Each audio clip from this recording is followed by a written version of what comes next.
people are not having bath for Yeah. weeks. So that is the seriousness of the situation.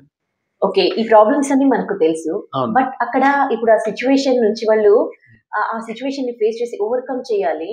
And అంటే ముందులాగా ఆ place అంతా కావాలి అంటే ఆల్రెడీ ఎన్నో బిల్డింగ్స్ కట్టేసారు అక్కడ.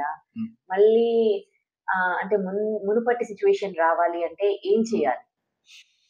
ఎక్కువ మట్టుకు ఏంటంటే మనము క్యాచ్మెంట్ ఏరియాస్ లో మనము అంత సీరియస్ లాస్ లేకపోయినా ఎంక్రోచ్డ్ ప్రాపర్టీస్ అయితే తీయాల్సిందే. There is no other way because supreme court నుంచి క్లియర్ ఆర్డర్ ఉంది. So encroach properties has to be removed. This no doubt about it. Full tank level అంటారు.